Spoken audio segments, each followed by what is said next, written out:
Bab 1351. Setelah beradu pedang dengan Michael, Jonathan akhirnya memahami kesenjangan antara dirinya dan seorang kultivator di tingkat alam ilahi. Setelah menyadari bahwa tidak ada aturan di dunia kecil, Jonathan berpikir dia bisa menunjukkan kehebatannya. Pikiran seperti itu pernah ditegaskan oleh Seboxia sendiri. Lagi pula, jika Divine Realm kehilangan prinsipnya, ancaman terhadap God Realm memang akan sangat berkurang. Namun, Jonathan telah melupakan satu hal. Ketika Seboxia memberinya penegasan, dalam keadaannya yang telah berubah, Seboxia tidak pernah mengantisipasi bahwa wujud aslinya sendiri akan mengikatnya. Dengan kata lain, ketika Seboxia menyampaikan berbagai kemungkinan kepada Jonathan, dia juga memasukkan dirinya sendiri sebagai faktor dalam perhitungan. Tapi sekarang, setelah Jonathan mengadu kekuatannya sendiri melawan alam ilahi, dia akhirnya memahami kesenjangan di antara mereka. Perbedaan antara alam ilahi dan alam dewa bukan hanya masalah prinsip-prinsip saja. Ini mirip dengan bentrokan antara alam superior dan alam mahaguru. Bahkan jika pembangkit tenaga listrik alam mahaguru tidak menggunakan medan spiritual mereka atau melepaskan proyeksi indera spiritual mereka dan hanya mengandalkan energi spiritual mereka, mereka benar-benar dapat menghancurkan alam superior. Bahkan jika mereka berasal dari sekte yang sama dan menggunakan jurus yang sama, hasilnya akan tetap sama. Ini bukan hanya tentang perbedaan dalam kedalaman energi spiritual, tetapi juga pemahaman teknik dalam menggunakan energi spiritual. Gerakan yang sama yang dilakukan, dengan memfokuskan seluruh kekuatan seseorang ke dalam satu pukulan, dibandingkan dengan memusatkan seluruh kekuatannya ke dalam satu titik, akan menghasilkan kekuatan penghancur yang tidak ada bandingannya. Namun, Michael yang dihadapi Jonathan adalah monster seperti itu. Saat pedang Jonathan diarahkan ke leher Michael, Jonathan dengan jelas merasakan bahwa tidak ada sedikit pun fluktuasi energi spiritual pada diri Michael. Semua energi spiritualnya sepenuhnya terfokus pada titik di mana lehernya ditebas. Kontrol halus namun menakutkan yang dimilikinya membuat jelas bahwa Jonathan tidak akan pernah bisa menjadi tandingan Michael. Jika dia tidak lari sekarang, begitu dia terjerat dengan lawan, bahkan jika lawan tidak memiliki bergerak lebih jauh, Jonathan pasti akan dikalahkan dalam pertarungan itu. Orang ini benar-benar tak terkalahkan. Keduanya dengan cepat melintasi di bawah tanah, tapi setelah menempuh jarak hanya beberapa puluh meter, Jonathan mundur tanpa bisa dijelaskan. Bahkan sebelum Sirius sempat bertanya, tanah di depan mereka tiba-tiba berdenyut tanpa peringatan. Jonathan mengulurkan tangannya untuk menopang ruang melingkar, terengah-engah. Keringat terus menetes dari ujung hidungnya. Jelas sekali, dia sangat ketakutan. Sekelebat kebingungan melintas di mata Sirius, dan dia segera mengeluarkan tombak panjangnya, dengan ragu-ragu menggali lumpur di depan mereka berdua. Ujung tombak itu menusuk ke dalam tanah, dan ternyata berlubang.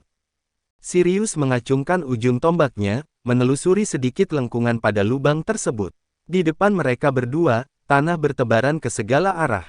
Kesadarannya menyapu, memperlihatkan apa yang tampak seperti terowongan halus, tampaknya dibor secara mekanis, yang menembus seluruh tanah dari atas ke bawah, berdiameter sekitar setengah meter.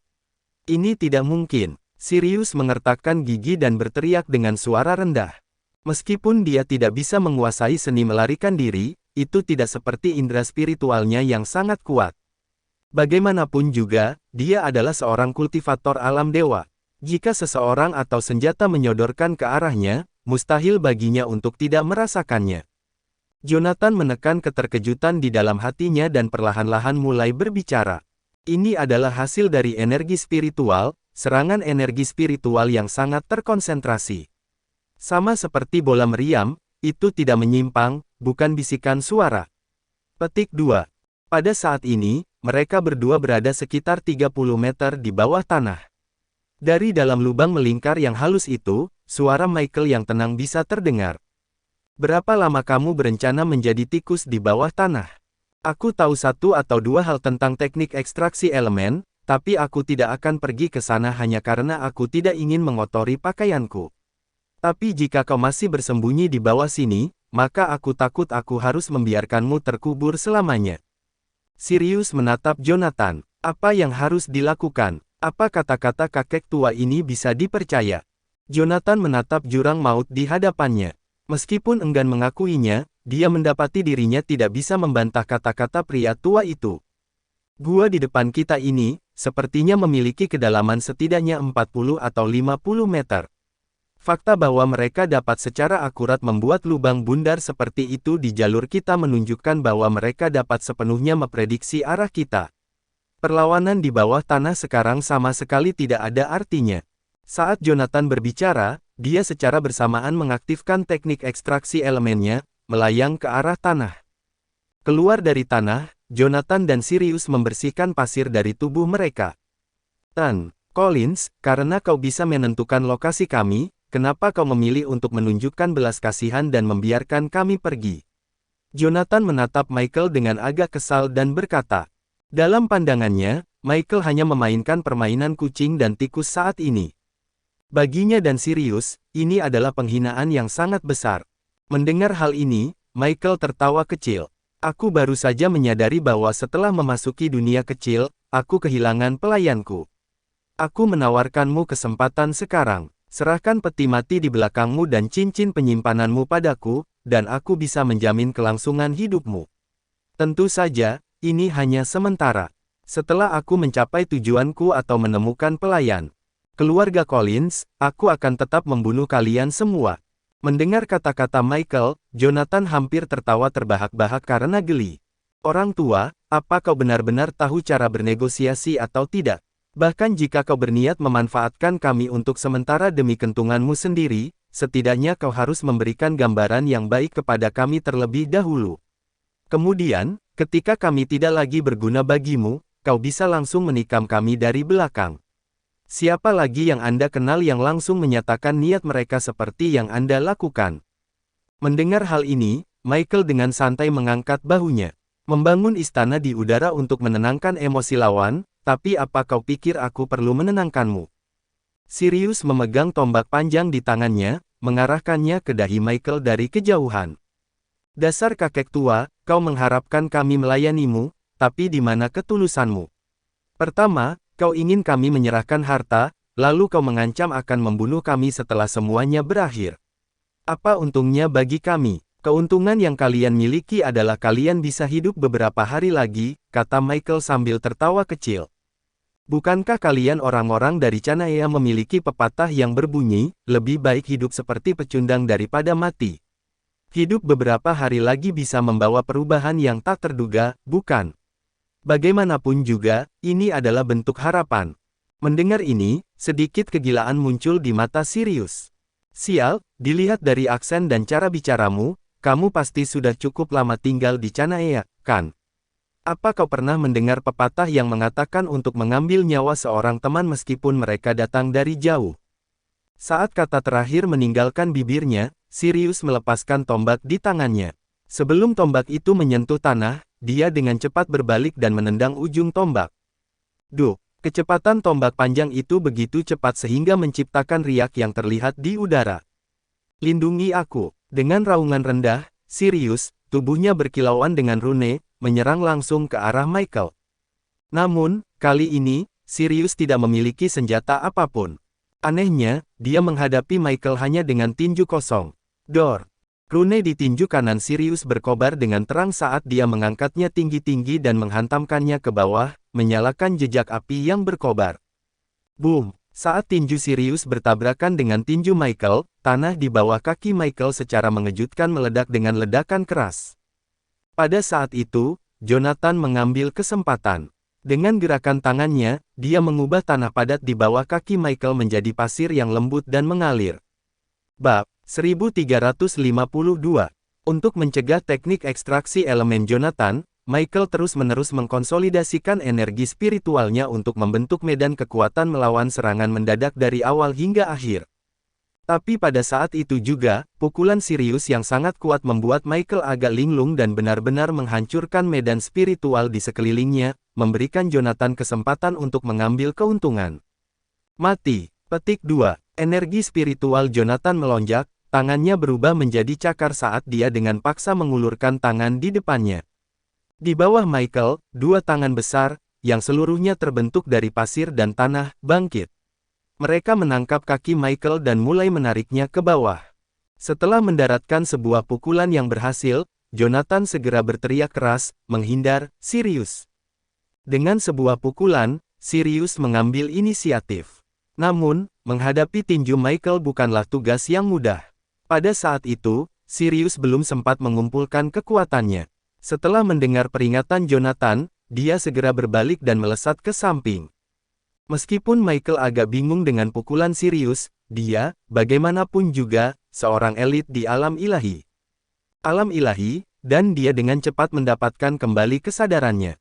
Energi spiritual melonjak di bawah kakinya, dan hanya dalam sekejap, Michael telah menyelesaikan kondensasi medan spiritualnya. Dia kemudian melompat, siap untuk melompat keluar dari jangkauan pasir hisap dan melesat ke samping.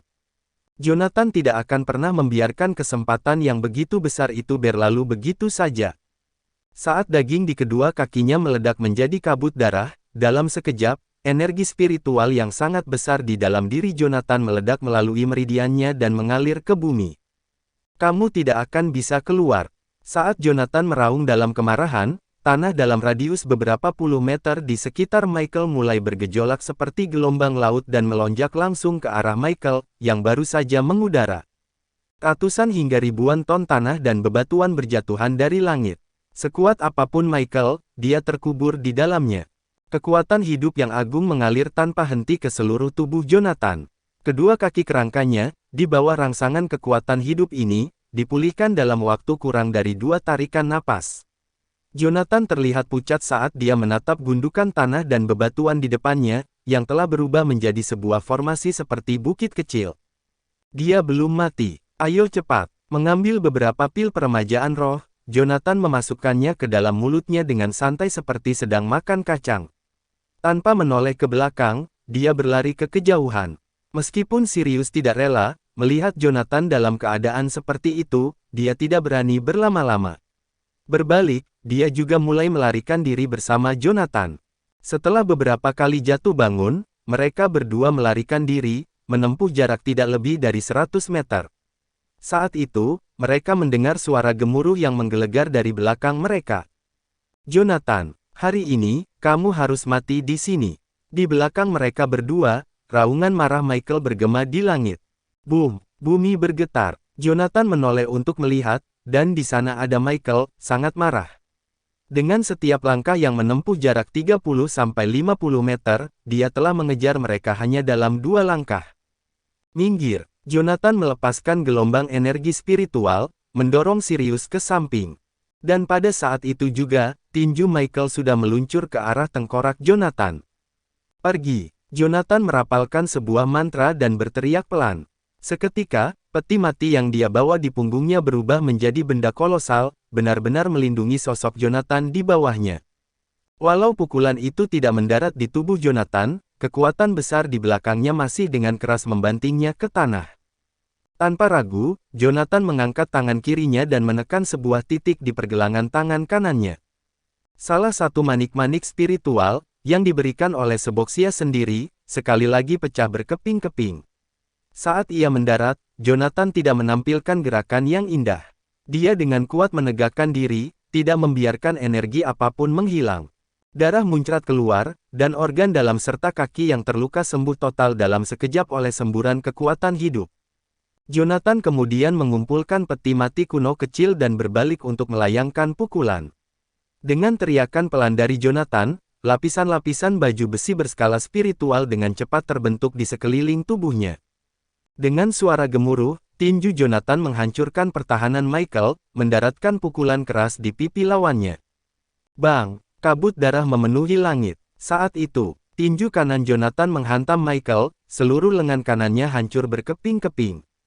Di sisi lain, Michael hanya terhuyung-huyung karena pukulan itu, terlempar belasan meter. Splat! Michael memuntahkan seteguk darah hitam, lalu segera meluruskan hidungnya yang bengkok dengan tangannya. Matanya dipenuhi dengan tatapan bengis. Michael memandang lengan Jonathan, yang sudah sembuh, dan bertanya, apakah Anda memiliki kemampuan yang kuat untuk pulih?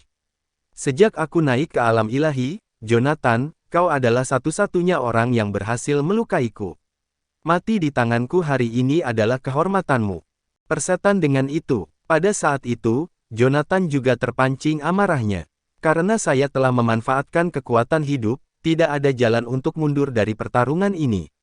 Menempatkan peti mati yang dibawanya di tanah, Jonathan dengan erat mencengkeram pedang surga di tangannya. Pada saat berikutnya, dia sudah bergegas di depan Michael. Ah! Dengan raungan amarah, Jonathan menerjang ke arah Michael, pedangnya mengarah langsung ke jantung Michael. Namun, bagi Michael, tindakan seperti itu terlalu lambat. Dengan satu tangan, Michael menangkis pedang surga, dan tanpa ragu-ragu, tangannya yang lain terangkat untuk menyerang wajah Jonathan. Mengangkat lutut dan sikunya, Jonathan melepaskan pedang surga, mengarahkan tangan dan kakinya lurus ke arah tubuh bagian bawah dan dada Michael. Bang! Saat keduanya bersentuhan, mereka dengan terampil menangkis gerakan satu sama lain tepat pada waktunya. Jonathan mengumpulkan energi spiritualnya, dan pedang surga, yang telah ditarik dan diputar-putar di sekelilingnya oleh energi spiritual, sekali lagi jatuh ke tangannya. Dia memegangnya dengan genggaman tangan belakang, memposisikannya di depannya. Aku akan membunuhmu. Jonathan melesat melewati Michael, pedangnya, pedang surga, menancap di dadanya, meninggalkan jejak tipis darah. Pada saat berikutnya, tangan Michael yang besar telah mencengkeram tengkuk Jonathan, membantingnya dengan kuat ke tanah. Pasir dan tanah memercik di sekelilingnya, dan di bawah Jonathan, kerikil berdesir seperti air. Namun, bukannya hancur seperti yang diharapkan, Jonathan tampak menyelam ke dalam tanah seperti ikan. Melihat genangan darah yang besar di tanah, seringai samar muncul di wajah Michael. Bahkan jika dia bisa bereaksi dalam waktu yang sangat singkat dan menggunakan sihir untuk mengubah tanah menjadi cairan, pukulan tadi sudah cukup untuk melukai semua organ dalam Jonathan. Apakah Anda masih ingin bermain whack-a-mole? Saya tidak punya waktu. Michael mengangkat satu kakinya, lalu menginjaknya dengan kuat. Boom, boom, boom. Berpusat di sekitar Michael, bumi mulai retak dengan cepat ke segala arah. Di tengah-tengah retakan yang terus-menerus muncul, sebuah jeritan kesakitan bergema. Jeritan itu memang berasal dari Jonathan, yang melarikan diri ke bawah tanah. Meskipun kekuatan hidup itu memang ajaib, bahkan kekuatan penyembuhan terkuat pun membutuhkan waktu untuk pulih. Namun, Michael sama sekali tidak memberikan jeda waktu kepada Jonathan. Saat tangisan kesakitan Jonathan bergema, Michael mengulurkan kedua tangannya, mengepalkannya ke udara di bawah. Bongkahan besar tanah terangkat ke langit oleh energi spiritual, dan di dalam tanah tersebut terdapat Jonathan yang tersembunyi. Saat Michael bersiap untuk memberikan pukulan fatal kepada Jonathan, sebuah tinju tiba-tiba menghantam bagian belakang kepalanya tanpa peringatan. Michael terhempas keras ke tanah oleh pukulan yang tiba-tiba ini. Di atas kepalanya, sesosok tubuh melintas, menghancurkan bumi dan menarik Jonathan yang berlumuran darah. Dengan lembut meletakkan Jonathan di tanah, Sirius menatap Michael dengan tatapan dingin. Dasar orang tua, apa kau sudah lupa? Kau masih melawanku. Bab 1353. Di tanah, tubuh Jonathan dengan cepat disembuhkan oleh kekuatan kehidupan. Mengulurkan tangan untuk menggenggam Sirius, Jonathan mencoba berdiri, berjuang melawan rasa sakit yang melanda seluruh tubuhnya. Tapi bahkan dengan seluruh kekuatannya, dia hanya bisa berlutut di tanah. Meski enggan mengakuinya, Jonathan tetap mengertakkan gigi dan berkata, "Kita bukan tandingannya." Petik 2. Tapi pada saat ini, Sirius dengan paksa menggerakkan bahunya. "Jonathan, kau bisa mencegahku mati, kan?" Jonathan menatap Sirius, matanya dipenuhi dengan rasa bingung. "Apa yang kau lakukan? Apa maksudmu? Aku akan menangkapnya." Sirius melepaskan pakaian compang camping dari tubuhnya. Raja di sekujur tubuhnya tampak hidup kembali, terus bergerak di kulitnya. Kemampuan keluarga Blackwood untuk tetap berada di puncak keluarga terhormat Chanaean dalam waktu yang lama bukan hanya karena kami menguasai 1/5 dari garis spiritual Chanaea. Keluarga Blackwood telah membuat iri banyak klan, faksi, dan bahkan individu-individu tangguh dari negeri-negeri yang jauh. Kelangsungan hidup kami melalui konflik yang tak terhitung jumlahnya adalah hasil dari strategi yang luar biasa. Jadi, meskipun Anda berasal dari keluarga Collins, meskipun saya mungkin ragu untuk menyeberangkan Anda keluar, mengingat pembalasan dari 13 keluarga, di dunia kecil ini, nasib Anda sudah ditentukan. Dengan teriakan keras, Sirius mengarahkan semua rune di tubuhnya untuk menyerbu ke arah lengan kanannya. Hanya dalam sekejap, telapak tangan kanan Sirius benar-benar meledak di bawah tekanan spiritual yang sangat besar. Dan rune-rune itu, seolah-olah telah menemukan jalan keluar, dengan cepat menyatu di udara, diiringi dengan darah yang keluar dari telapak tangan Sirius. Sebuah tombak berwarna merah darah muncul di dalam kabut darah. Dengung.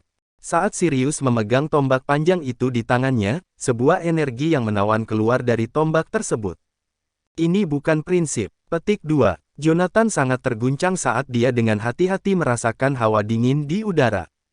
Energi ini mirip dengan kekuatan hidup, dan kemungkinan merupakan kekuatan turunan dari prinsip. Namun, itu bukanlah prinsip itu sendiri. Meskipun secara luas dipahami kalau Sirius pasti memiliki beberapa trik sebagai cadangan, kartu truf khusus ini terbukti sangat dominan. Gigit debu. Dengan teriakan yang kuat, Sirius menusukkan tombak panjangnya ke depan. Energi spiritual di depannya tampak terdorong mundur, menyebar dengan kacau ke segala arah dan menciptakan lingkungan yang hampa roh. Dengan tatapan dingin, Michael melihat Sirius menerjang ke arahnya. Di bawah ekspresi seriusnya, dia membalikkan tangannya, dan sebuah pedang perang besar muncul dalam genggamannya. Benturan, tombak rune dan pedang perang besar itu berbenturan. Hanya dalam sekejap mata, tombak rune secara menakjubkan berubah menjadi cambuk yang fleksibel, melingkar di sekitar bilah pedang perang dan terbang ke arah lengan Michael. Tangan Michael sedikit gemetar, dan di lengannya, perisai spiritual yang terlihat meledak, langsung menghalangi tombak rune Sirius untuk mencapainya. Mati. Dengan raungan yang dalam, Sirius memegang tombak yang telah berubah menjadi rune di tangannya dan menusukkannya ke dada Michael. Perisai spiritualnya hancur, membuat Michael terlempar ke belakang. Tapi saat dia mendarat, sebuah tangan mencengkeram pergelangan kakinya dengan kuat. Lindungi bagian atas. Dengan raungan, Jonathan mencengkeram kaki Michael dan mulai menenggelamkannya ke dalam tanah. Kamu memintanya. Pedang perang Michael terayun ke bawah, menusuk bahu Jonathan dan langsung masuk ke dadanya. Lepaskan aku. Dengan raungan, Jonathan, menahan rasa sakit yang luar biasa, langsung menarik Michael ke bawah bersamanya. Rune di tangan Sirius berubah menjadi trisula, yang ia hunjamkan dengan kuat sesaat sebelum sosok Michael menghilang dari tanah. Di bawah hamparan bumi yang luas, Jonathan juga melepaskan kaki Michael, berbalik untuk segera melarikan diri ke bawah. Sirius menghunus senjata rune Forget-nya, darah mengucur dari tanah di bawahnya. Jelas sekali bahwa serangannya yang terakhir telah mencapai sasarannya. Tapi di saat berikutnya, seluruh tanah di bawah mereka tiba-tiba meledak. Boom! Dengan suara ledakan yang sangat besar, tanah dalam jarak beberapa puluh meter di sekitar Sirius meledak, sisa-sisa tanah meluncur ke langit. Dan di bawah kekuatan yang kuat dari ledakan spiritual, Sirius terlempar ke belakang, melambung ke langit. Dalam sekejap mata, rune di tangan Sirius berubah menjadi perisai hitam selama ledakan spiritual, memblokir benturan di kakinya. Tersandung ke tanah, Sirius sekali lagi mencengkeram senjata runenya. Itu hancur dengan sendirinya. Di sampingnya, tanah bergetar, dan Jonathan berjuang untuk memanjat keluar dari bawah tanah. Ini hanyalah kekuatan spiritual yang dia lepaskan. Kakek tua ini terlalu kuat. Petik 2. Pada saat ini, luka-luka Jonathan sekali lagi telah sembuh, tetapi ledakan spiritual yang sangat besar telah membuatnya benar-benar bingung. Saat dia merangkak keluar dari tanah, Jonathan merasakan sesak di sekelilingnya. Saat berikutnya, seolah-olah ada tangan raksasa yang tak terlihat mencengkeramnya, melemparkannya ke langit. Hei, hei, hei, hei. Jonathan berteriak kaget sambil berguling. Di tanah, tiba-tiba bayangan sesosok tubuh muncul di belakang Sirius tanpa peringatan sebelumnya. Siluet ini mengulurkan tangan, menjambak rambut Sirius, dan dengan paksa menekannya ke tanah. Kehancuran spiritual. Sirius merasakan medan spiritual di sekelilingnya, dan di detik berikutnya, senjata rune Forget di tangannya berubah menjadi pedang yang berputar. Sirius menundukkan kepalanya, membiarkan pedang itu berputar tepat di atasnya, begitu dekat sehingga hampir menyerempet kulit kepalanya saat pedang itu melewatinya. Rambut hitamnya terpotong rata di bagian ujungnya. Tepat sebelum Sirius menghantam tanah, dia membalikkan badannya untuk mendarat di punggungnya. Di saat yang sama, dia mengayunkan tangan kanannya dengan kuat, mengaktifkan transformasi senjata rune Forget yang mengubah senjata itu menjadi rantai yang berputar ke atas. Rantai itu berubah menjadi rantai hitam murni yang menjerat Michael dengan erat. Tidak ada yang tahu persis bagaimana Sirius berhasil menyempurnakan runenya, tapi itu disertai dengan efek penghancuran spiritual yang sangat kuat. Perisai spiritual di sekitar Michael hanya bertahan sesaat sebelum akhirnya hancur total. Rantai rune hitam itu menusuk ke dalam daging Michael, mengencang tanpa henti. Rantai itu terlihat seperti akan mencekik Michael menjadi beberapa bagian. Hanya ini yang kau punya. Michael berdiri tegak, memberi Sirius senyuman dingin dan mengejek. Dengan gelombang kekuatan, dia dengan paksa menghancurkan rantai berukir rune itu. Kau sudah di luar batas kemampuanmu. Matilah. Dengan mendengus pelan, Michael melemparkan rune hitam itu langsung ke arah Sirius. Vitalitas yang bersinar. Di atas langit, suara Jonathan bergema.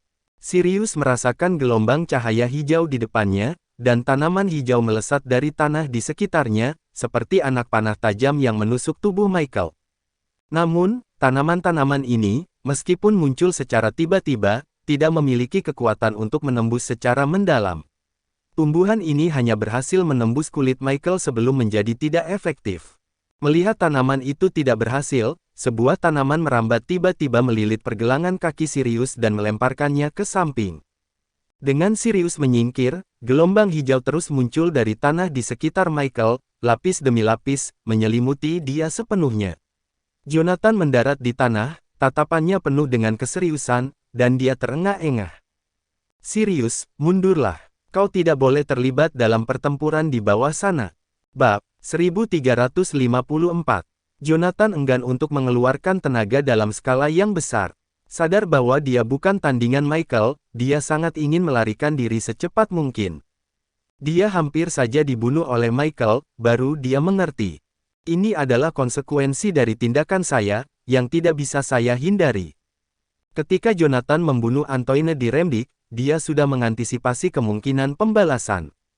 Namun, dia tidak menyangka pembalasan keluarga Collins akan datang begitu cepat, mereka bahkan telah mengerahkan seorang ahli alam ilahi untuk menuntut balas. Karena pergi bukan lagi sebuah pilihan, Jonathan memutuskan untuk melenyapkan ancaman itu untuk selamanya. Hanya 5 manik-manik bertato yang berisi kekuatan hidup yang terkondensasi yang tersisa di tangannya. Namun, di dalam diri Jonathan, kekuatan hidupnya begitu melimpah sehingga tampaknya mendorong semua energi spiritualnya kembali ke medan eliksirnya. Saat ini, Jonathan memancarkan kekuatan hidup dengan setiap tarikan nafas yang diambilnya. Seboxia telah meninggalkannya total 8 manik-manik tenaga kehidupan, dia telah menggunakan 3 manik-manik sebelum dia berhasil menemukan Yanopolis. Michael telah memaksa Jonathan untuk meledakkan 2 di antaranya secara berurutan. Meskipun Jonathan dapat melarikan diri, namun hal itu akan menyia-nyiakan tenaga hidupnya. Daripada menyia-nyiakan kesempatan ini, mengapa tidak menguji kemampuan alam ilahi yang sebenarnya? Tidak hanya untuk mempersiapkan pertempuran potensial di masa depan tetapi juga untuk memvalidasi pemahaman saya tentang prinsip. Saya telah mencapai pencerahan 2 kali, tapi kedua kali itu sengaja diganggu oleh transfigurasi Seboxia. Bagian terakhir dari teka-teki ini belum berada dalam genggaman. Yang paling dibutuhkan Jonathan saat ini adalah duel dengan seorang master. Itulah satu-satunya cara agar saya dapat meraih wawasan baru, di ambang hidup dan mati, dan sekali lagi menguasai grid prinsip.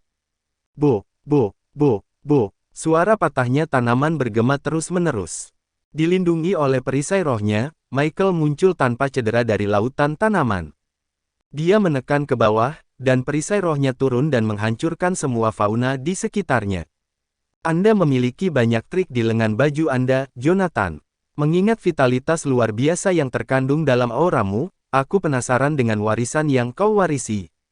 Saat Michael mendekat, tatapannya mengamati Jonathan dari atas ke bawah.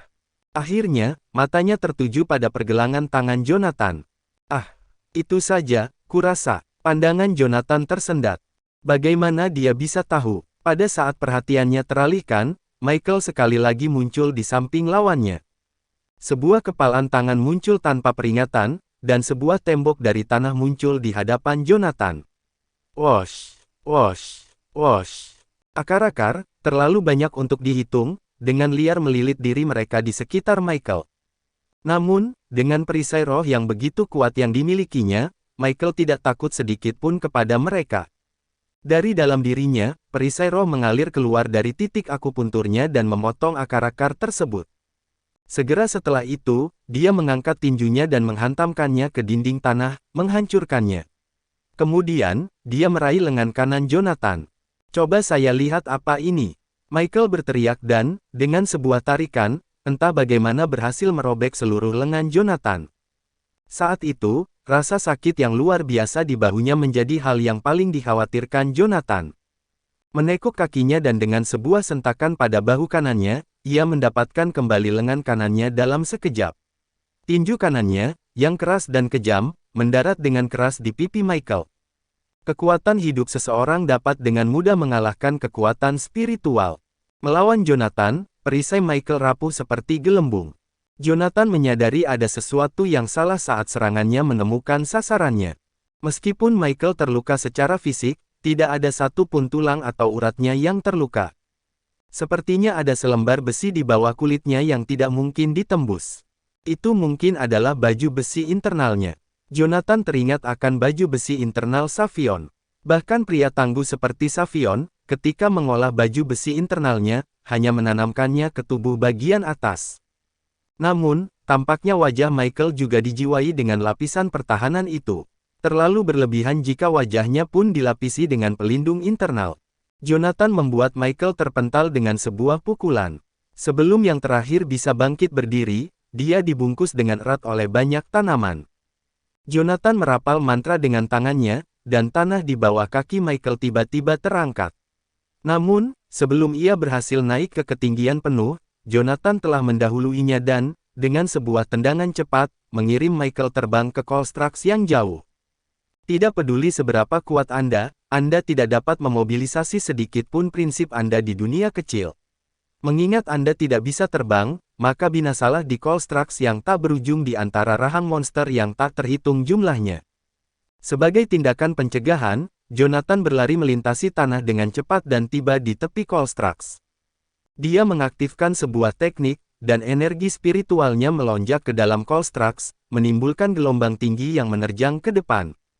Boom! Sebuah gedebuk yang teredam bergema di seluruh penjuru. Pada saat Michael menghantam permukaan Colstrax, permukaan dalam radius beberapa puluh meter, berpusat di sekelilingnya, tampak lenyap ke udara, menciptakan sebuah jurang seperti tebing. Detik berikutnya, Michael melesat seperti bola meriam.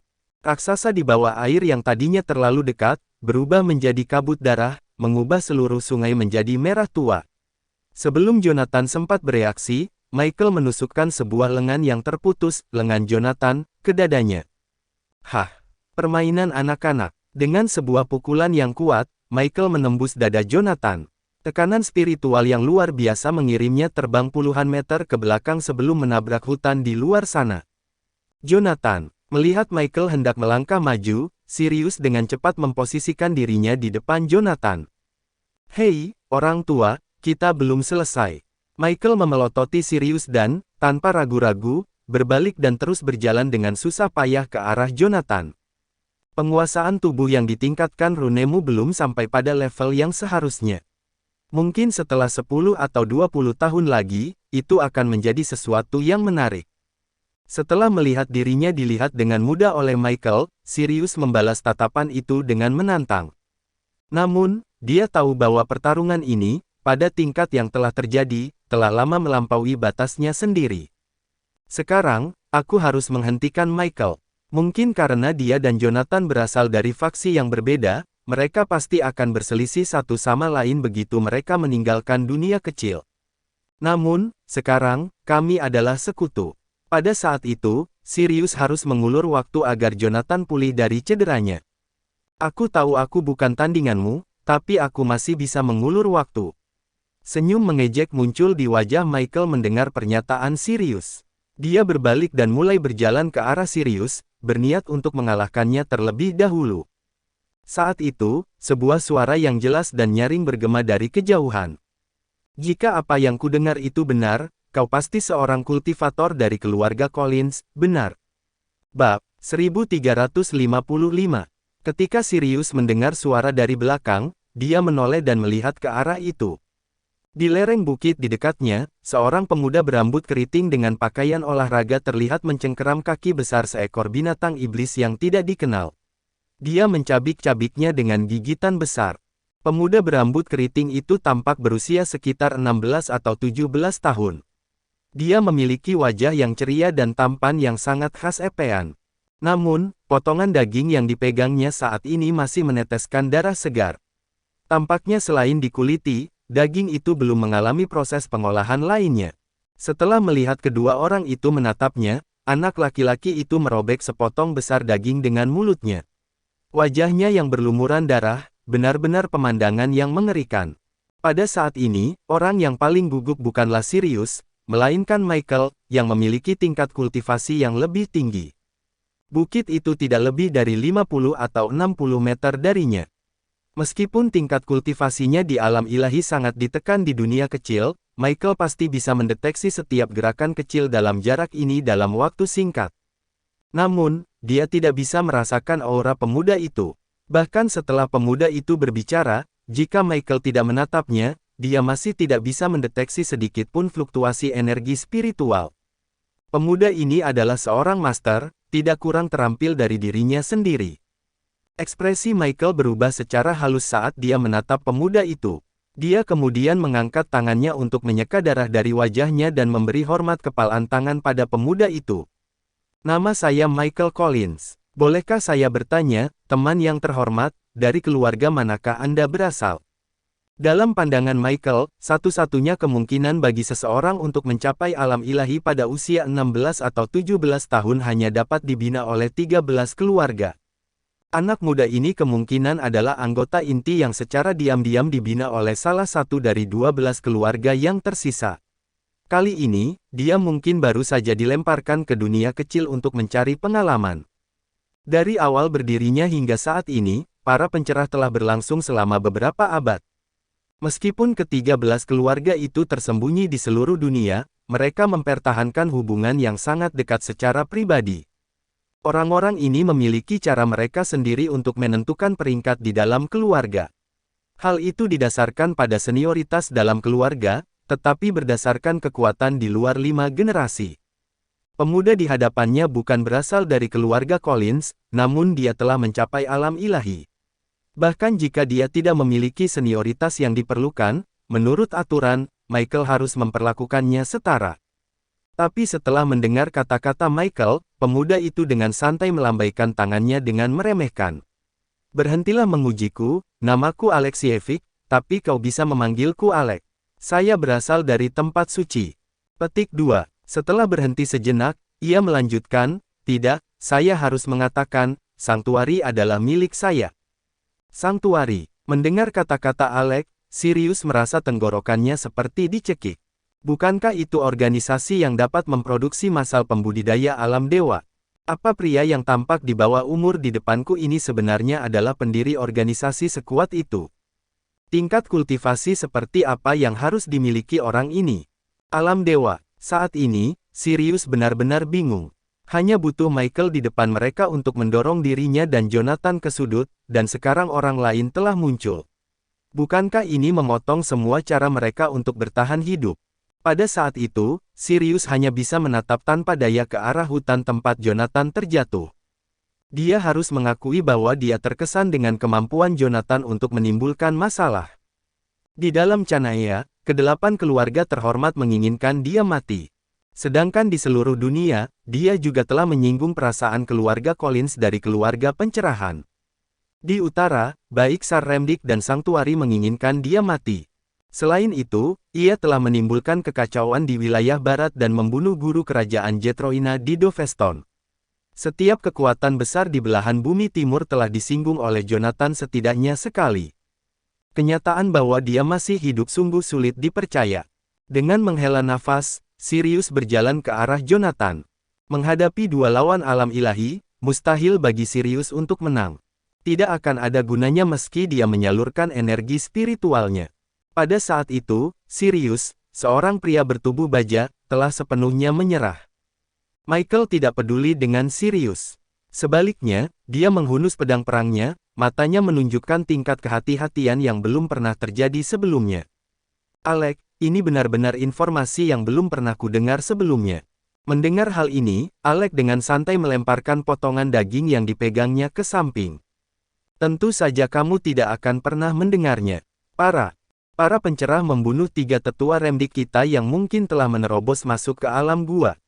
Sejak itu, kami yang memiliki sedikit bakat kultivasi tidak berani menunjukkan diri kami pada dunia.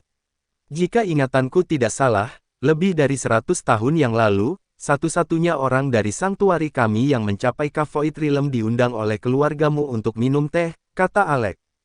Alec melanjutkan, semua orang mengira dia telah dibunuh oleh keluarga Collins karena dia tidak pernah kembali, tapi saya tahu dia masih hidup. Selama bertahun-tahun, kami telah mencari di seluruh EPA Utara, tapi kami belum menemukan satu pun jejaknya. Saya penasaran, di mana Anda menyembunyikannya? Saat Michael mendengarkan pertanyaan Alec, tatapannya menjadi semakin menyeramkan. Untuk memastikan dominasi absolut para pencerah atas tatanan dunia, mereka menciptakan Anglandur untuk memanipulasi perdagangan dan ekonomi global. Selain itu, rencana panen gila untuk alam Kavoid dilaksanakan. Sejalan dengan prinsip-prinsip pencerahan, selama semua alam Kavoid di dunia ini lenyap, mereka akan memiliki kekuatan militer yang cukup untuk menguasai dunia, tidak peduli bagaimana struktur dunia berubah atau jika Anglandur pada akhirnya hancur berantakan. Bagi mereka, seluruh dunia adalah halaman belakang mereka, dan semua orang, tanpa memandang ras, kebangsaan, jenis kelamin, atau budaya, hanyalah alat yang melayani tujuan mereka. Bahkan kekuatan besar seperti Sanktuari hanya ada di bawah aturan yang mereka tetapkan. Begitu Sanktuari melanggar kepentingan para pencerah, atau jika para pencerah menganggap Sanktuari sebagai ancaman, mereka tidak akan ragu-ragu untuk melakukan intervensi. Itulah sebabnya pendiri Sanktuari dibawa pergi lebih dari 100 tahun yang lalu. Sebelum pendiri Sanktuari melakukan terobosannya ke Kavoid Realm, keluarga Collins adalah orang pertama yang mengeluarkan peringatan kepadanya. Namun, dia berani menerobos alam Kavoid tanpa rasa takut. Saat dia berhasil mengatasi kesengsaraan, keluarga Collins tiba-tiba muncul dan menculik kultivator yang sangat lemah. Sejak saat itu, tidak ada kabar tentang dia. Tidak ada kepastian apakah dia masih hidup atau sudah mati, dan dia menjadi kehilangan besar bagi seluruh remdik. Orang yang dibawa pergi adalah kakek buyut Alec. Alec datang ke dunia kecil justru karena hal ini. Saat itu, setelah diperingatkan oleh keluarga Collins, kakek buyut Alec memisahkan sebagian dari indera spiritualnya dan menciptakan lencana harmoni sebagai tindakan pencegahan. Dia dengan jelas menyatakan bahwa jika dia meninggal, lencana Zamrud itu akan hancur. Di sisi lain, hal itu menandakan bahwa dia masih sangat aman. Pada awalnya, kakek buyut Alec masih menyimpan harapan bahwa ayahnya akan kembali suatu hari nanti. Namun seiring berjalannya waktu, kakek buyut Alec menyerah untuk menunggu meskipun lencana Zamrud itu tetap utuh. Bahkan kakek Alec pernah mengatakan kepadanya bahwa lencana Zamrud tersebut kemungkinan adalah tanda kecil yang ditinggalkan oleh kakek buyut Alec untuk keluarga. Itu adalah sesuatu yang tidak akan pernah hancur dan tidak ada hubungannya dengan jiwanya sama sekali.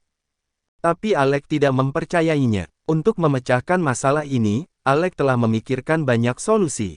Dia bahkan pernah mempertimbangkan untuk berperang dengan keluarga Collins. Dan dunia miniatur ini memberikan Alec kesempatan yang sempurna untuk mencari kebenaran.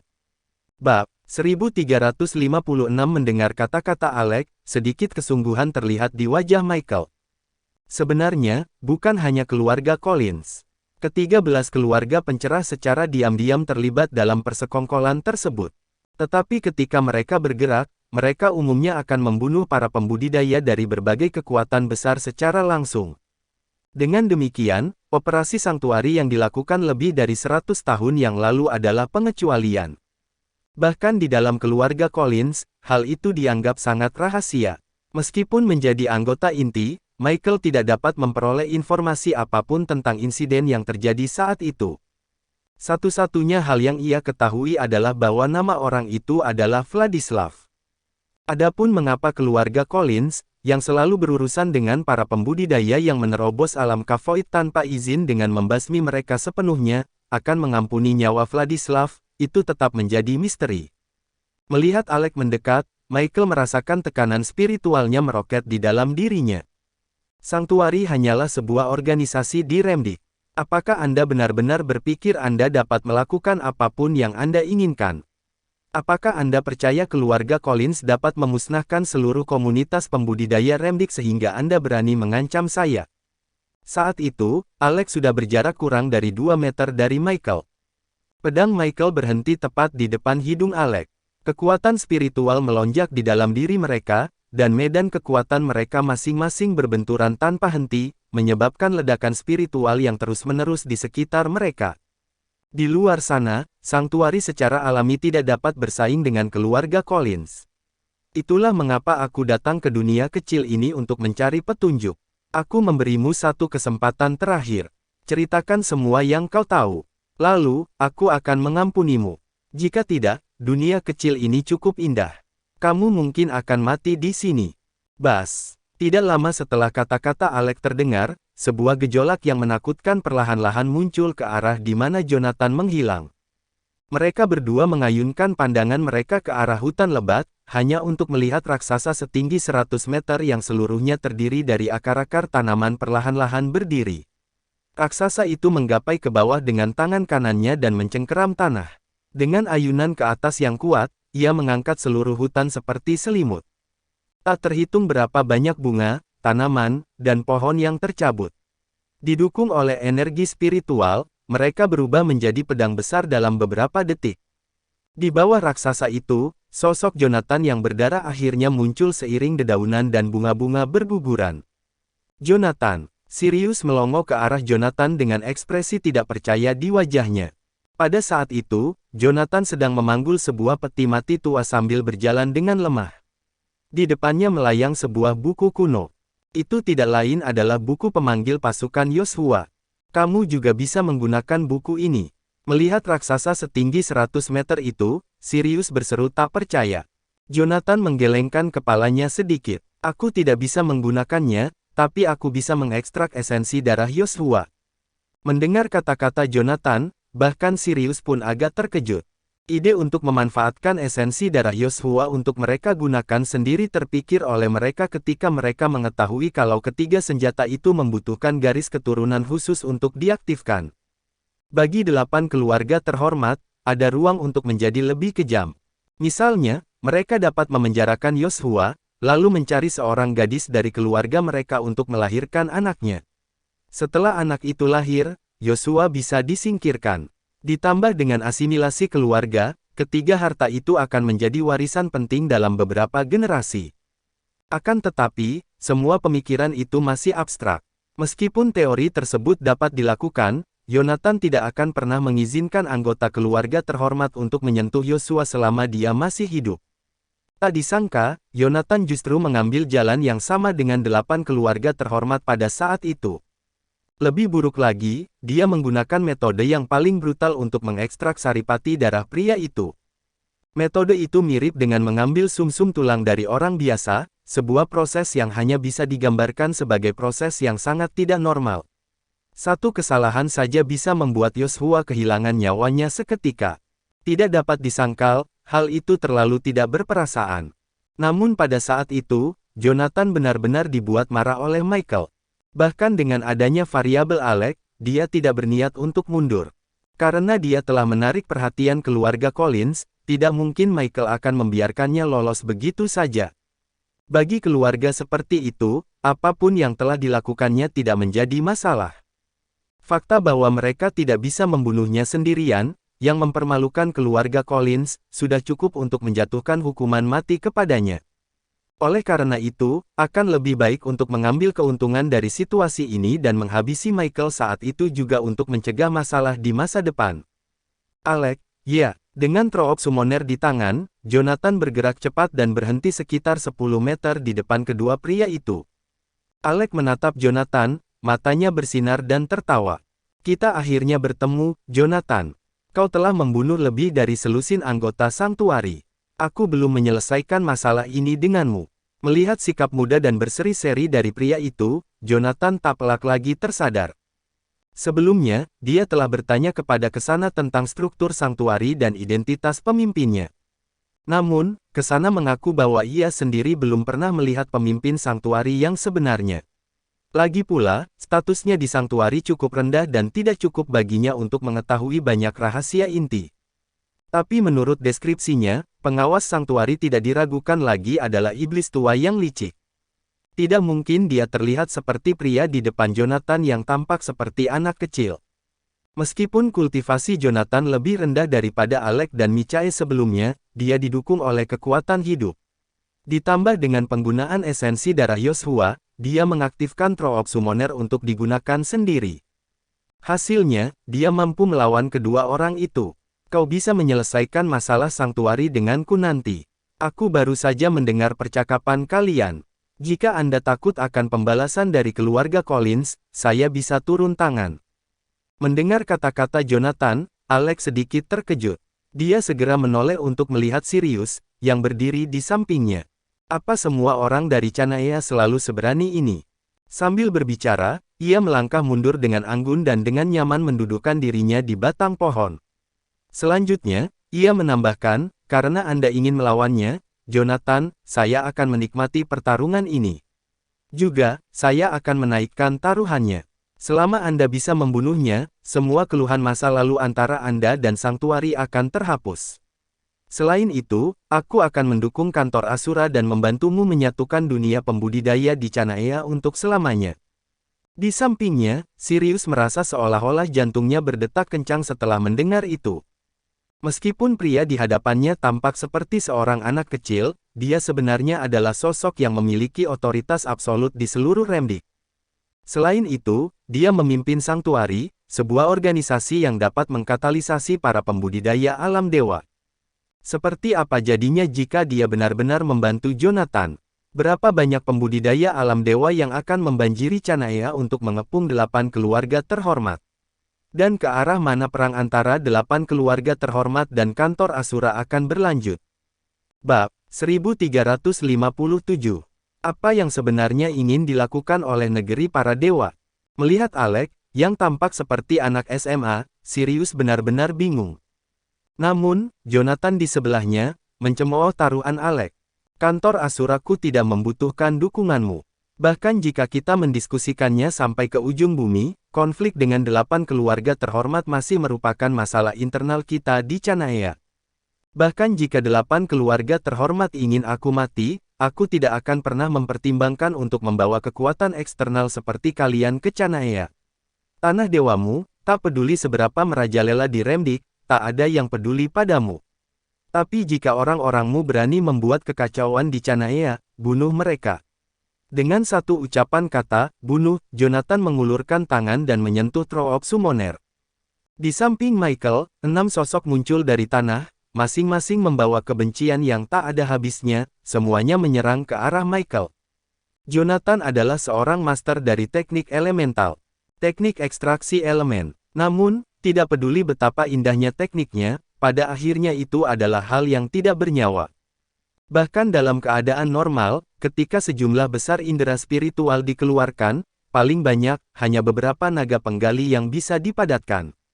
Meskipun mereka dapat mencapai hasil yang sangat efektif, mereka tidak akan memiliki banyak keuntungan saat dihadapkan dengan pembudidaya tingkat tinggi. Bentuk energi spiritual yang dipanggil Yoshua memiliki kelemahan utama yaitu konsumsi yang sangat besar. Meskipun para prajurit roh ini sangat kuat, pada kenyataannya, ketika sampai pada pertempuran yang sebenarnya, Yoshua tidak dapat mengatur untuk fokus pada setiap prajurit roh secara bersamaan. Sekali diserang, transformasi ini dapat dengan mudah hancur dan bubar, hanya untuk dipanggil lagi melalui Throw of Summoner. Tapi sekarang, Jonathan telah berhasil menggabungkan dua mantra menjadi satu, memanggil prajurit roh teknik ekstraksi elemen. Prajurit roh itu, yang seluruhnya terdiri dari pasir dan batu, jika dinilai semata-mata pada kekuatan dan ketangkasan, bahkan agak lebih unggul dari kultivator rata-rata dengan level yang sama. Dan karena dia membumi, bahkan ketika diserang, Jonathan dapat terus memperbaiki tubuhnya yang babak belur melalui teknik ekstraksi elemen. Dapat dikatakan bahwa selama energi spiritual Jonathan dapat mempertahankan konsumsi teknik pemanggil pasukan dan ekstraksi elemen, prajurit roh teknik ekstraksi elemen ini benar-benar prajurit abadi. Dor dor dor dor, suara teredam terus-menerus berasal dari sekitar Michael. Para prajurit roh itu, masing-masing berada pada fase pemula kultivasi alam dewa, memukul perisai Michael dengan sekuat tenaga, setiap pukulan mengerahkan kekuatan penuh mereka. Meskipun Michael terus menebas mereka, roh-roh prajurit itu akan beregenerasi dan menyerangnya lagi dalam sekejap mata. Kau tidak bisa menyakitiku sedikit pun dengan benda-benda ini. Dengan raungan amarah, Michael mengayunkan pedang perangnya, membelah dua roh prajurit di depannya. Kemudian, seperti seekor banteng liar, dia menginjak-injak tanah hingga hancur berkeping-keping dan menerjang dengan gila-gilaan ke arah Jonathan di depan. Jarak beberapa meter, bagi seorang pembangkit tenaga listrik seperti Michael, sama baiknya dengan berteleportasi. Pisau panjang itu sangat tajam. Kilauan mengerikan dari pisau itu dengan cepat membesar di depan mata Jonathan. Tepat pada saat Jonathan ditikam, Michael dipaksa untuk menutup matanya oleh semburan cahaya ungu yang menyilaukan. Pada saat keraguan ini, ketika dia membuka matanya, Jonathan sudah lenyap dari pandangannya. Di bawah kakinya, sebuah papan catur sepanjang 20 meter di setiap sisinya telah muncul. Berhentilah bermain-main. Michael mengayunkan pedang panjangnya ke bawah, berniat untuk mengiris papan catur di bawah kakinya. Namun, saat pedang tajam itu jatuh, ia hanya memercikkan serangkaian percikan api di papan catur hitam, bahkan tidak meninggalkan satu pun bekas pada akhirnya. Pada saat itu, Michael menyadari ada sesuatu yang tidak beres. Dia mencoba untuk menjauh dari papan catur, tetapi di ujungnya, sosok Jonathan dengan cepat membesar. Dalam jangkauan, Jonathan membentuk segel dengan kedua tangannya, tubuhnya memancarkan cahaya hijau yang liar dan berkedip-kedip. Kemudian, dengan sebuah tamparan keras, dia memukul papan catur. Papan catur ilahi, sejak jatuh ke tangan Jonathan di dunia kecil wilayah barat, belum memainkan peran penting.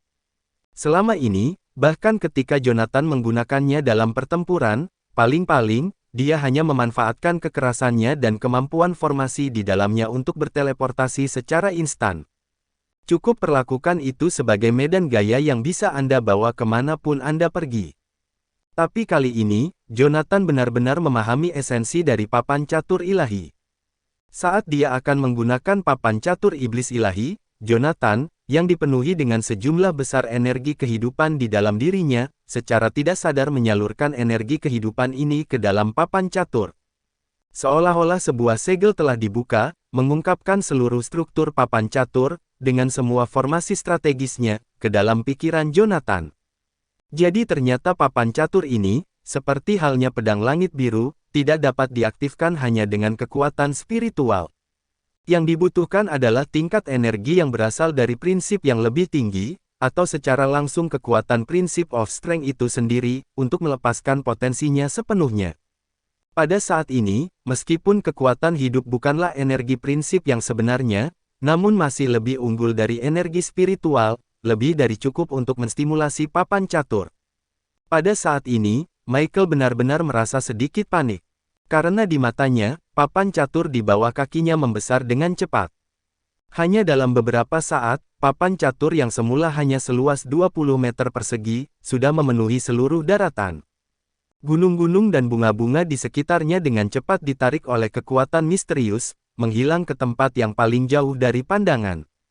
Di seluruh alam semesta, yang tersisa hanyalah diri sendiri, papan catur, Jonathan, dan raksasa yang menjulang tinggi di belakangnya. Apakah ini sihir? Michael memejamkan matanya, mencengkeram pedang panjang itu erat-erat di tangannya. Mengumpulkan energi spiritualnya, dia tiba-tiba menebas ke depan. Hancurkan! Dengan teriakan keras, ruang di depan Michael bergejolak dengan keras. Garis hitam dengan cepat menebas ke depan, benar-benar memotong ruang di atas seluruh papan catur.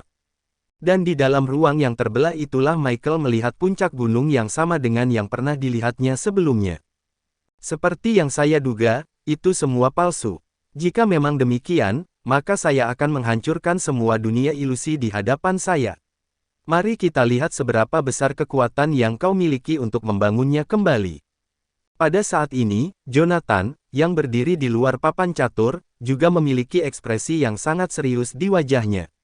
Meskipun ukuran fisik papan catur dapat diubah, selain dari senjata mitos dalam legenda, tidak ada bahan yang dikenal dengan kelenturan yang begitu hebat. Bahkan jika papan catur ilahi itu luar biasa, perubahan terbesar hanya dalam jarak 100 meter. Di bawah kendala ruang yang terbatas, ini menciptakan ilusi ketidakterbatasan. Hal ini dicapai melalui dampak formasi pengubah ruang di atas pada persepsi normal seseorang. Tetapi, ia tidak pernah menduga bahwa Michael bisa begitu ganas. Hebatnya, hanya dengan satu pedang perang, semua formasi di papan catur ilahi terbelah. Merasakan kekuatan hidupnya terkuras dengan cepat, Jonathan mengertakkan gigi dalam kegelapan. Seekor singa betina akan menggunakan seluruh kekuatannya bahkan ketika berburu kelinci. Belum lagi, dalam pertarungan dengan Michael, Jonathan tahu bahwa dialah kelincinya. Bahkan dengan aktivasi kekuatan hidup dan papan catur ilahi, Jonathan masih mendapati dirinya dalam posisi yang sangat tidak menguntungkan. Jika dia mencoba untuk menguji pihak lain lagi, Jonathan mungkin akan kehilangan kesempatan untuk melenyapkan mereka. Gunakan Vita sebagai bidak catur. Lakukan gerakanmu. Di hadapan Jonathan, serangkaian garis-garis ungu ilusi dengan cepat terbentuk, dan dalam sekejap mata, mereka berubah menjadi papan catur. Jonathan mengulurkan tangan kanannya, jari telunjuk dan jari tengahnya. Di antara kedua jari ini, energi Jadegrin terus-menerus berkumpul, yang pada akhirnya membentuk bidak catur yang seluruhnya terbuat dari energi hijau. Dengan tangan kanannya yang gemetar, Jonathan dengan mantap meletakkan bidak catur itu di atas papan catur. Serang, bab 1358. Boom! Saat bidak catur itu jatuh, sebuah puncak gunung yang sangat besar turun dari langit tanpa peringatan, mendarat dengan keras di samping Michael. Bumi berguncang dengan keras. Michael dengan cepat menghindar ke samping, namun tetap saja terpelanting karena benturan puncak gunung yang jatuh. Roar! Raungan kemarahan bergema dari puncak gunung itu. Michael mendongak ke atas, hanya untuk melihat seekor beruang hitam raksasa dengan gading yang sangat besar muncul di antara puncak gunung. Blasteart Ursin. Michael memandang monster yang muncul, wajahnya sedikit tertegun. Sesaat kemudian, dia berbalik dan berlari. Di atas kepalanya, 3 puncak gunung runtuh secara beruntun. Di sekelilingnya, 4 puncak gunung yang menjulang tinggi menutup dengan kuat 4 arah. Di bawah 3 puncak lainnya, 3 monster iblis lainnya muncul satu demi satu. Mereka adalah Blasteart Ursin, Southern Serpent Koa, Blood Swallow Skyhawk, dan Celestial Dragon Fang Leopard. Keempat binatang iblis ini, yang semuanya hanya ada dalam teks kuno, adalah makhluk yang sangat ganas yang telah lama punah. Namun, mereka semua telah muncul di sini sekarang. Ini semua hanya ilusi. Dengan raungan keras, Michael menghentakkan kaki kanannya ke bawah. Energi spiritualnya melonjak ke atas, berubah menjadi tekanan spiritual tak berujung yang memancar ke segala arah. Tidak ada yang tahu persis apa yang telah dipahami oleh prinsip Michael. Namun, dalam hal memahami penggunaan energi spiritual, Michael adalah orang terkuat yang pernah dilihat Jonathan. Saat tekanan spiritual menghilang, langkah keempat iblis itu secara bersamaan terhenti.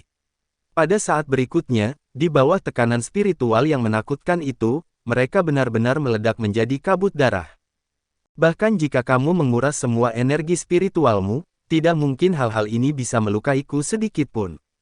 Berdiri di luar papan catur, Jonathan menatap Michael di papan catur dengan dingin. Bagaimana dengan langkah ini? Jonathan mengulurkan tangannya dan memberi isyarat dengan tegas ke arah belakang.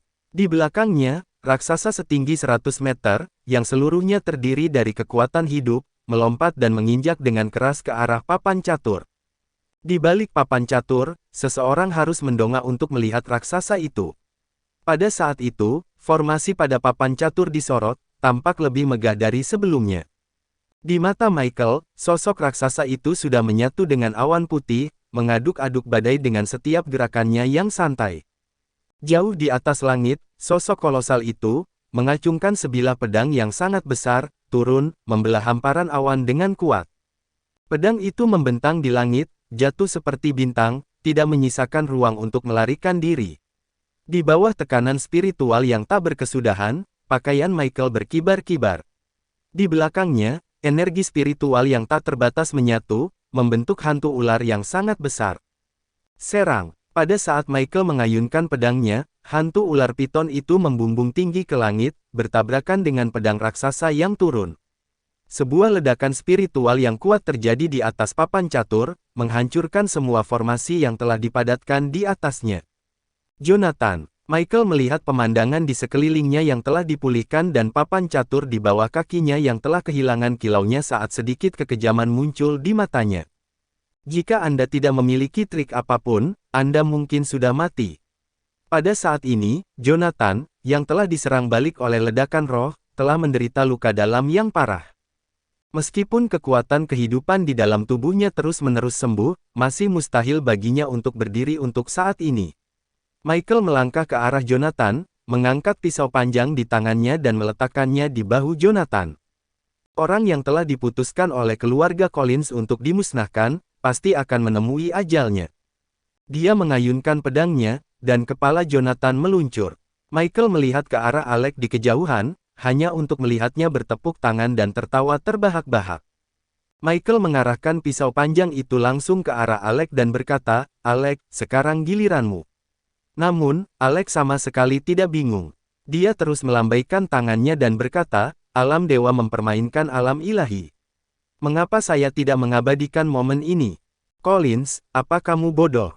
Setelah mendengar kata-kata Alec, Michael juga menyadari bahwa ada sesuatu yang tidak beres. Dia melihat ke bawah ke arah kakinya, tetapi mayat Jonathan tidak terlihat. Sosok yang jatuh ke tanah itu tidak lebih dari sebuah pengganti yang seluruhnya terbuat dari lumpur.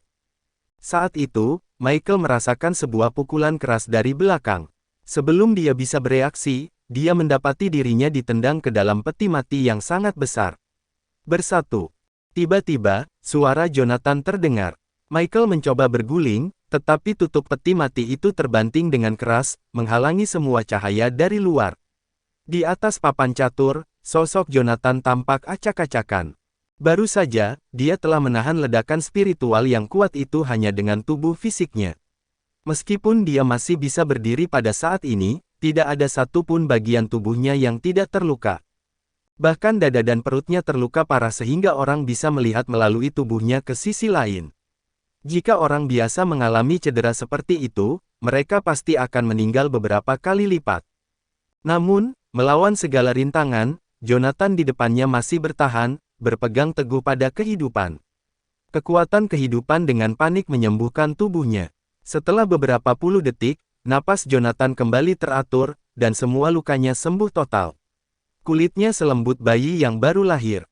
"Kemampuanmu sangat mengesankan, agak mirip dengan darah suci Sanctuary," komentar Alex sambil tertawa kecil saat dia berjalan ke arah Jonathan. Saat Jonathan mengulurkan tangan kirinya, berniat untuk memanfaatkan kekuatan hidup yang tersisa, Alex mencengkeram tangannya dengan erat.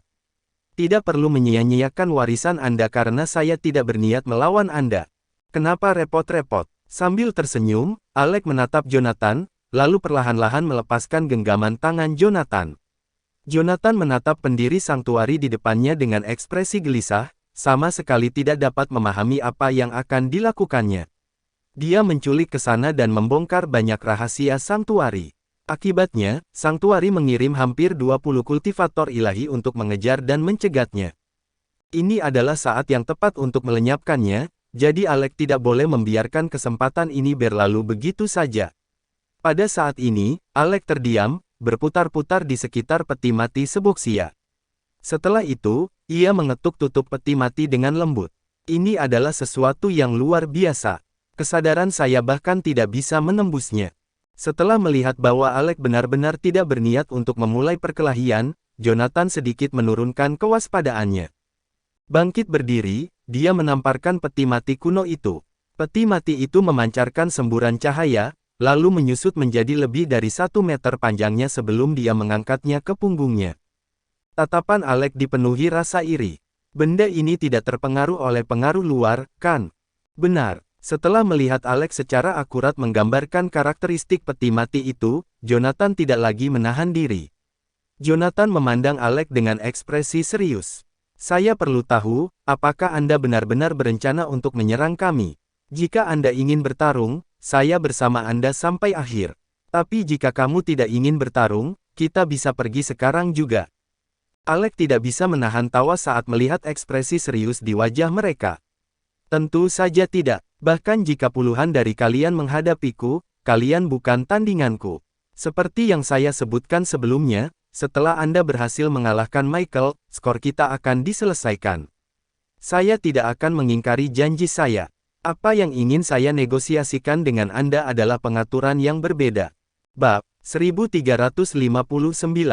Tatapan Jonathan semakin tajam setelah mendengar kata-kata Alex. Alex adalah penguasa Sanktuari. Tidak seperti kantor Asura saya, Sanktuari adalah organisasi pembudidaya tingkat nasional yang sebenarnya. Terutama di bawah berkat darah suci, sejumlah besar pembudidaya Sanktuari dapat dibina di alam dewa. Meskipun Sanktuari menerapkan prinsip kultivasi kelompok dan tidak ada campur tangan satu sama lain, Kesana pernah menyebutkan bahwa Sanktuari mencari secara nasional setiap 3 tahun untuk anak-anak yang memiliki garis keturunan kaisar.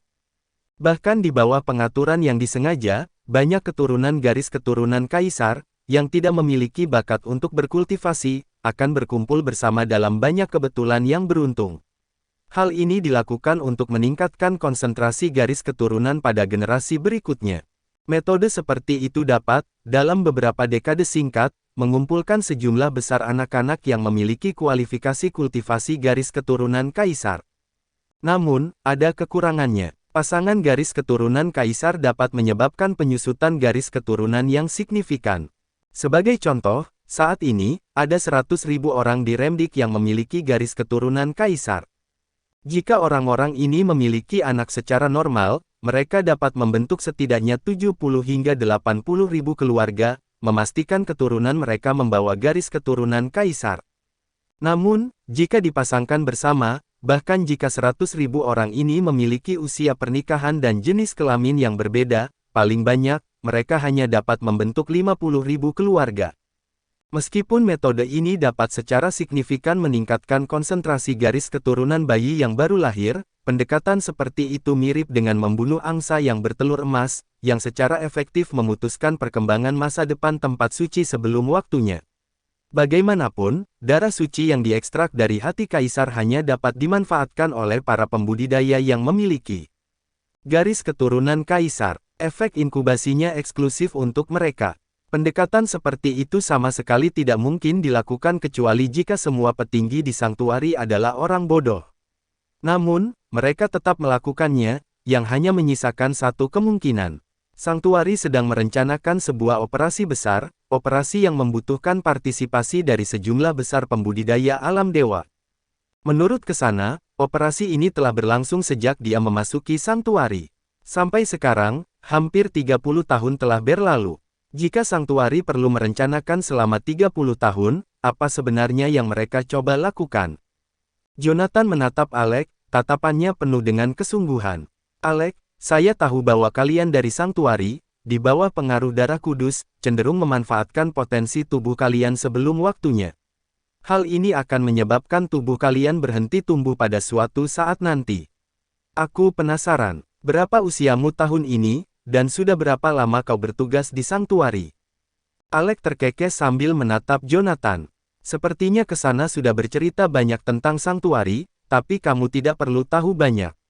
Apakah itu spekulasi Anda? Jonathan memberikan anggukan kecil. Ada pepatah lama di Canaya yang mengatakan bahwa tidak ada asap tanpa api.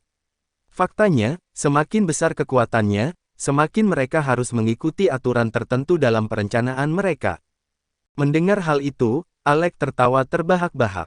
Anda benar-benar cukup menarik. Berdasarkan sedikit informasi yang diambil ke sana, Anda telah mencapai titik kunci. Bagus, kamu benar-benar hebat. Dengan itu, Alex melanjutkan dengan datar, saya berusia 62 tahun ini dan telah mengendalikan Sanktuari selama 37 tahun. Saya memang mengatur operasi besar Sanktuari yang bisa Anda tebak. Tujuan kami sederhana. Kami ingin mengalahkan para pencerah. Kami sudah terlalu lama ditindas. Para pencerahan lagi. Jonathan melihat ekspresi serius Alex, merasa seolah-olah ada batu besar yang menekan hatinya. Sebelumnya, Blaze ingin bekerja sama dengan Jonathan dan memulai perang suci, yang bertujuan untuk menggulingkan penindasan global terhadap 13 keluarga pencerah di dunia kultivator. Selain itu, Seboxia pernah merenungkan untuk bergabung dengan Jonathan untuk melanjutkan jalan abadi ke dalam mata badai. Berbalik untuk melihat Sirius, Jonathan melihat perwujudan Seboxia dalam kesatuan dengan prinsip-prinsip tertinggi cahaya, kegelapan, kematian, dan kehidupan, dapat mencapai prestasi besar untuk melanjutkan jalan abadi.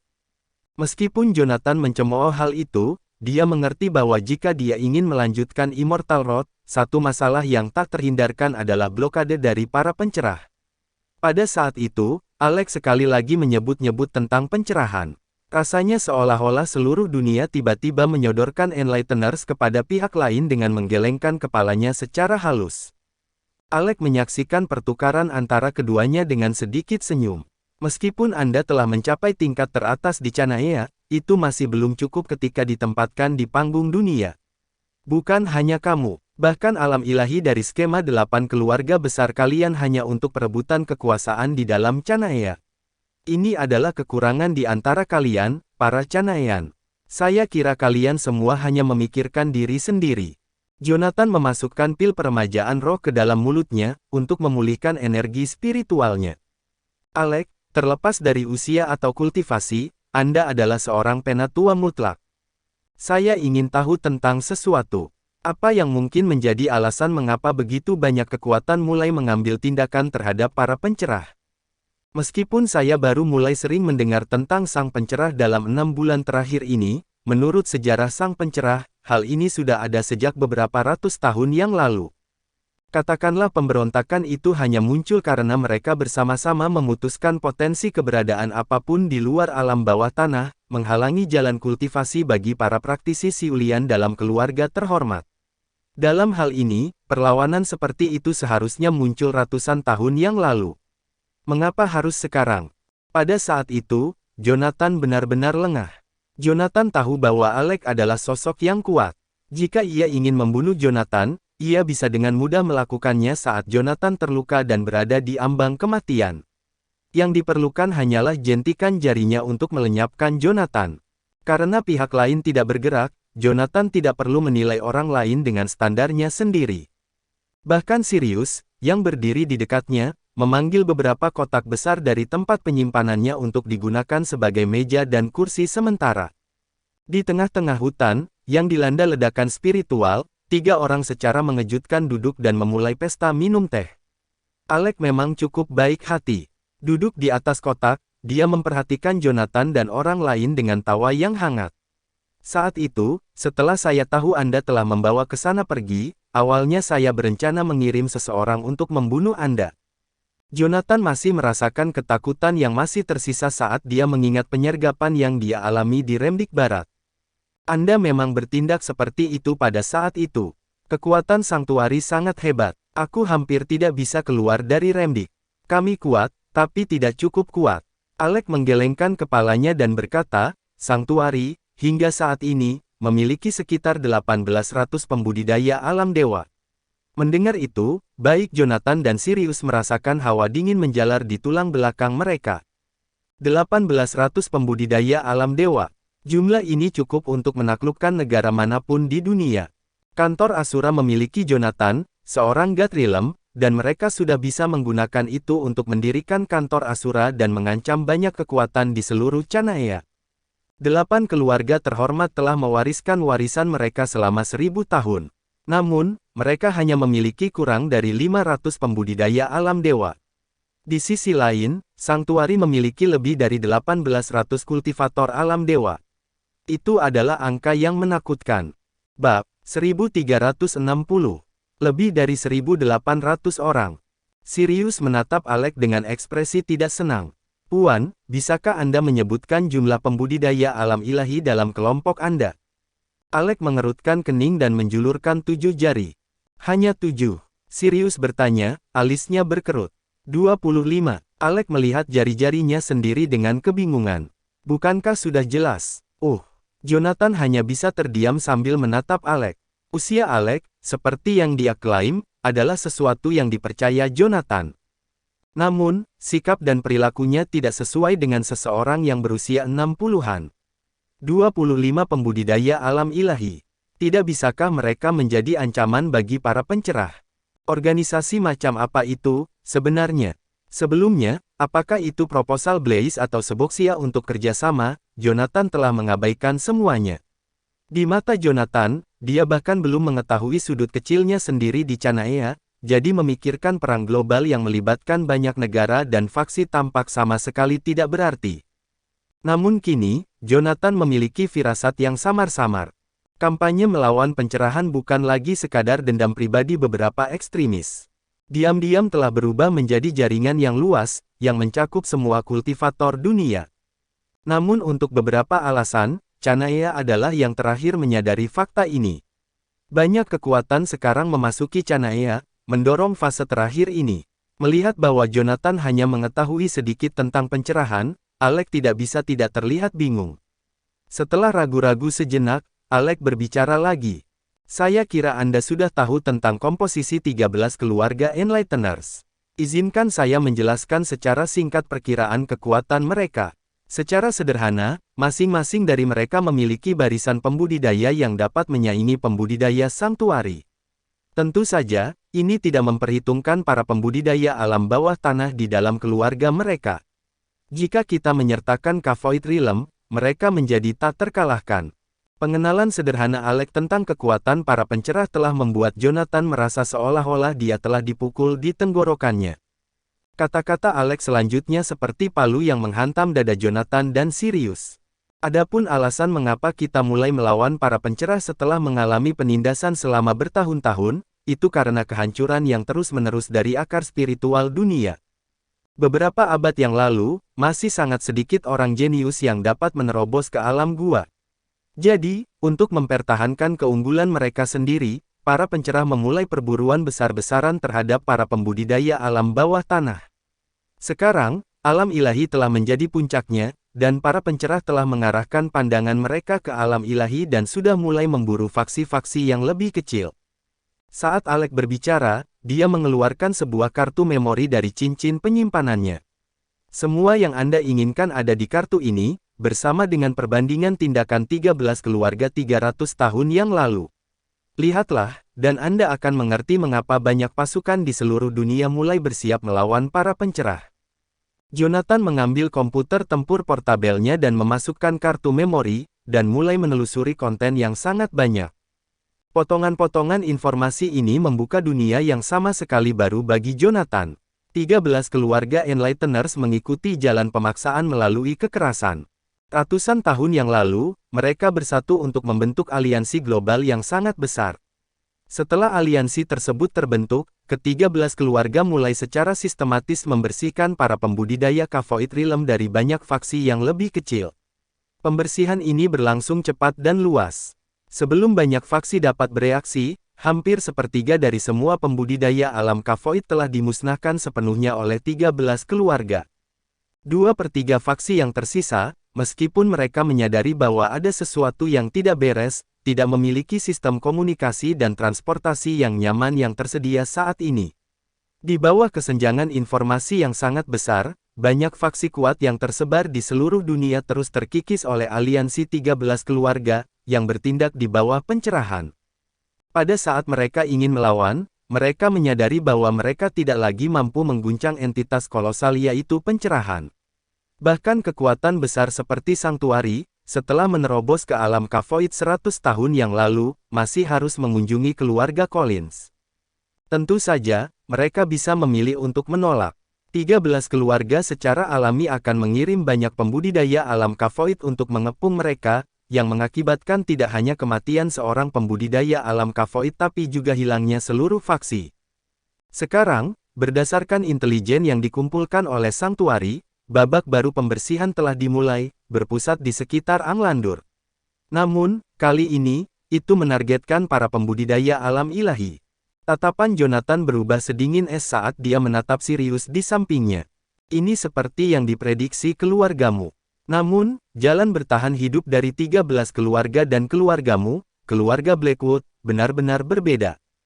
Keluargamu bertujuan untuk menyelesaikan transformasi dari keluarga kultivator menjadi keluarga teknologi sebelum kehancuran total energi spiritual di dunia.